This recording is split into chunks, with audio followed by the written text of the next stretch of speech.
नमस्कार। ये है फलक की कहानियों का अद्भुत संसार। किस्सा कहानी, कहानियाँ जिसमें लिखते हैं हम खुद को। मैं हूँ रीता मिश्रा तिवारी और सुना रही हूँ लेखिका अनामिका मिश्रा की रचित रचना जिसका शीर्षक है खामोशी। शुरू करती हूँ।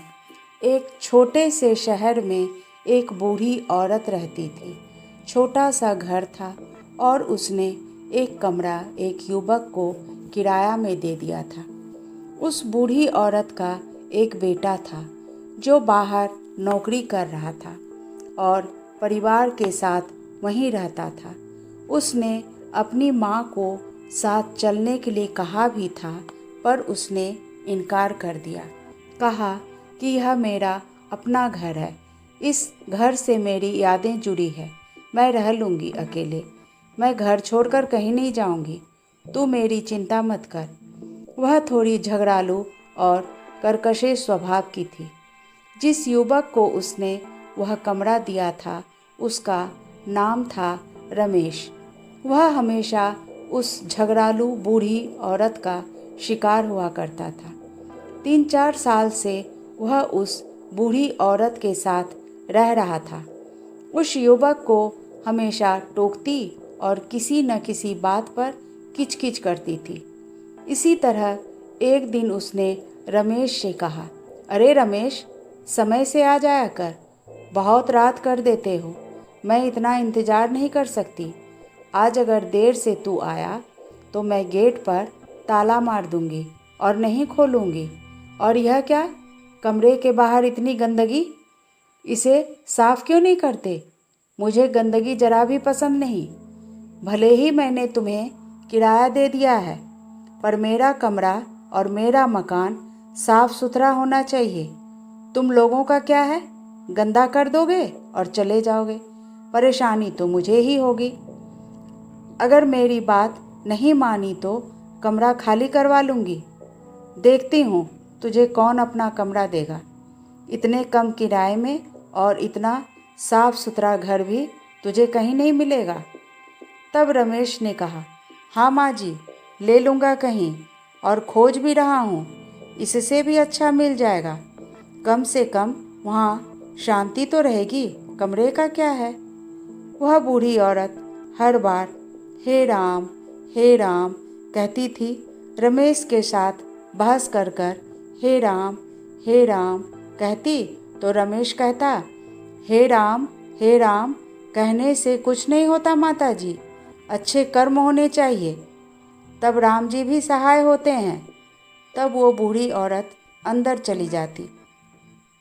एक दिन अचानक से रमेश ने कहा, माता जी, खुशखबरी है, सुन लो, मेरा तबादला हो गया है, परसों मुझे निकलना है, अब तो खुश हो जाओ, 2 दिन बाद चला जाऊंगा।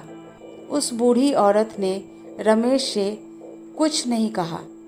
रमेश को बड़ा आश्चर्य लगा कि उसने कुछ जवाब क्यों नहीं दिया। चुपचाप हे राम कहकर अंदर चली गई। रमेश अपनी तैयारी करने लगा, सामान बांधने लगा। अगले दिन उसे सुबह सुबह ही निकलना था। सुबह उसने गेट की चाबी के लिए बूढ़ी औरत का दरवाज़ा खटखटाया, पर उसने कोई जवाब नहीं दिया और दरवाज़ा भी नहीं खोली। काफ़ी देर हो गई, उसका समय बीत रहा था। रमेश घबरा गया। उसने पड़ोस से 2-4 लोगों को बुला लिया। सबने मिलकर दरवाज़ा तोड़ा। सबने देखा वह बूढ़ी औरत बिस्तर पर लेटी हुई है और हे राम कहकर तड़प रही थी। रमेश उसके पास दौड़कर गया और रमेश की आंखों में आंसू आ गए और रुआंसे से स्वर में कहा, हे राम कहने से कुछ नहीं होता माता जी। फिर उस बूढ़ी औरत ने अटकते हुए कहा, बेटा, तेरा तबादला हो गया, उससे पहले ही मैं जा रही हूँ। मैं तुझ में अपना बेटा देखती थी। वह तो मुझसे दूर रहता है और तू भी जा रहा है। तू तो मेरा कितना ख्याल रखता था, फिर भी मैं तेरे से झगड़ा कर लेती थी। क्या करूं? बेटे की बहुत याद आती थी, तो तुझसे झगड़कर अपना मन हल्का कर लेती थी। हमारा बस इतने ही दिनों का साथ था। ईश्वर तुम्हें खूब तरक्की दे, खूब समृद्धि दे। यह आशीर्वाद देते हुए वह हमेशा के लिए खामोश हो गई। कुछ ही देर में उस कमरे में खामोशी सी पसर गई। ये कहानी बस इतनी ही। ये है फलक का चैनल किस्सा कहानी। फिर मिलते हैं एक नई कहानी के साथ।